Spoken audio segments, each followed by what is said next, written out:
going on, Jeromes? It's a beautiful day in the neighborhood, and your Minnesota Vikings looking to draft a quarterback, blah, blah, blah, blah, blah, blah, blah. But basically, it's going to be a tough decision for Kevin O'Connell, Kwesi adofo-mensah, and will it be May? Will it be Daniels? Will it be McCarthy? Will it be Penix? Will it be Rattler? Will it be Nix? Will it be whatever, right? So the Vikings, all options need to be on the table, or Kwesi and Kevin O'Connell aren't doing their jobs, and there's going to be a lot of things that go into what goes down a couple of weeks from now as the Vikings look to find their future franchise guy. Like, is the juice going to be worth the squeeze trading up into the top four?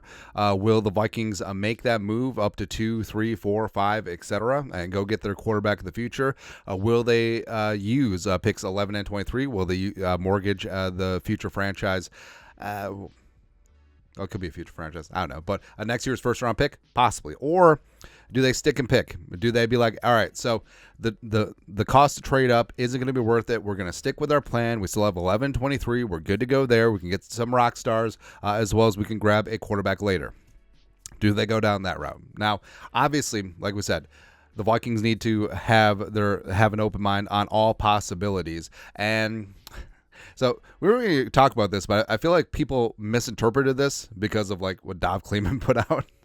But Kevin Seifert, ESPN, who is not Carl Gershman, who's not, so basically did a relatively straightforward piece about what is Coach Kevin O'Connell's vision for Vikings' next quarterback. Yada, yada, yada, accuracy, yada, yada, yada, yada, yada. But so we want to get into some things because people freaked out about the Sam Darnold comment. So here we go.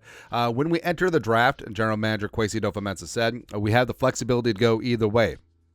The search for a complicit team willing to facilitate a trade up in the draft and the need for flexibility to adjust if they can't find one is the middle ground the Vikings are operating in. And also, it's smart. And Kwesi, being a former hedge fund guy, like, you do have to have options. You do have to hedge your bets. Like, putting all of your eggs in one basket, shoving all in, it's fun. It's a romantic notion. And sometimes it's right to do that when you got the winning hand, but sometimes not. No matter how much they may want to draft LSU's Jaden Daniels, North Carolina's Drake May, McCarthy, Caleb Williams, blah, blah, blah, they almost certainly can't do it with the better of their 2 first-round picks at number 11 overall.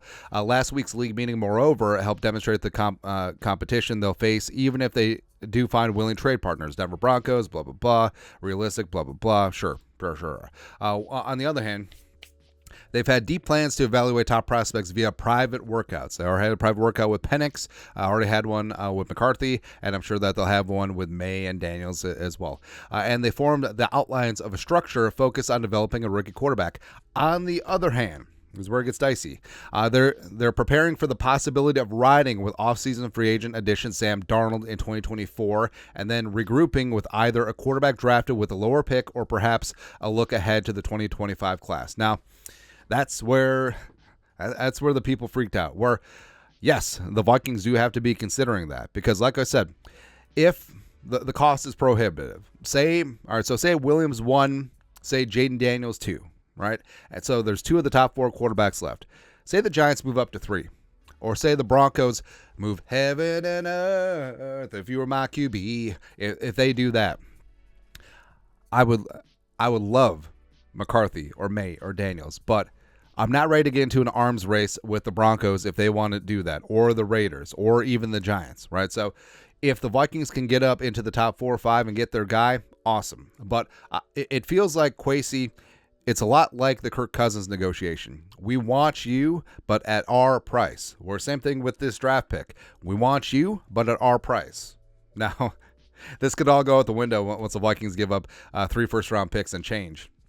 And Brian O'Neill, but probably not. But again, people are flipping out about the whole Sam Darnold line, and that is a possibility. It certainly is. Where, I mean, Sam Darnold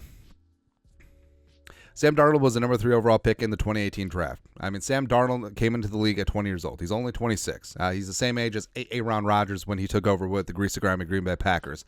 Still got a lot of good football left in him, and his $10 million deal, like, it ain't nothing. Like, he's the 22nd highest paid quarterback in the league by average, and it is more than backup quarterback money. It really is akin to Jabroni Brisket getting $8 million a year with the Patriots, who are in a similar situation where they could take a quarterback at 3, have him sit. And here's the thing, too. even if the Vikings do trade up and they get May, Daniels, McCarthy, whoever, Darnold still might be the starter because maybe the Vikings have that plan. It's like, okay, 2024 will be a launch pad season, and Sam Darnold could win the job coming out of camp since he does have veteran experience, and maybe they do want to work on some fundamentals and break down some mechanics and just get the kid acclimated to the pro game. Maybe that's what they want to do. And also Sam Darnold, like, he's not a neophyte, and he isn't talentless, that's for sure. But the whole thing about him, he's got the arm. Actually, I mean, his draft comp, yes, all the Andrew Luck comparisons there, but his draft comp might be like Drake May. Because you got the size, you got mobility, you got a big-time arm. You can throw with anticipation over the middle, but also you can be very erratic and just force things, right? And that's what Sam Darnold does bring to the table. Plus, I mean, don't sleep on the connection that Darnold has with Josh McCown back when they were with the Jets. And Darnold has given McCown a lot of credit for helping him get into the NFL and get up to speed in that regard. And I think that Josh McCown is going to do great with Darnold as well as whatever rookie quarterback TBD is there. Plus, for all the reasons why the Vikings are listed as the best landing spot for a rookie quarterback in NFL draft history, all of those reasons apply to Sam Darnold, too. So you got great bookend tackles. Hopefully you suture up the interior offensive line. JJ, Addison, Hockenson when he gets back. Aaron Jones in the backfield, as well as a great defense opposite of you. Plus an offensive-minded head coach and Josh McCown and defense and indoor stadium and blah, blah, blah. And, third-place schedule, blah, blah, blah, blah, blah, blah, blah. All the reasons. All the reasons also apply to Sam Darnold as long as he doesn't get mono. That's it, man. That's it. But also, the thing that people were sinking their teeth into is like, hey, maybe the Vikings, if they can't trade up into the stratosphere, maybe they just take Penix with 11 or 23. Probably going to have to be 11, but it's an argument for another day. Or maybe they maneuver day 2 and get Rattler or Nix. Or maybe they take Nix at 23. It's possible. Or they maneuver in the thick of day 2, end of day 2, or early day 3, and look at Pratt or Travis or Hartman. Now, it's the same thing because, like we said, even if the Vikings do land May, Daniels, Williams, McCarthy, whatever, probably not Williams. I mean, they may sit behind Sam Darnold, right? But also the line that got people getting after it is perhaps a look ahead at the 2025 class. Now, 2024 is seen as potentially the deepest quarterback class in NFL history, and I do believe it. I think that there could be 4, 5, 6, 7 very solid starters in this class and a couple of superstars. 2025, by all accounts, 2025 doesn't look too great. But Carson Beck, I don't know. Shedeur Sanders, I don't know. Cam Ward, it would have been interesting if Cam Ward was in this draft because I probably, Cam Ward, the pride of Washington State, I probably would have put around the Michael Pratt area, like the mid to late day 2 area. But in terms of physical tools, like Cam Ward is up there. Jalen Milroe,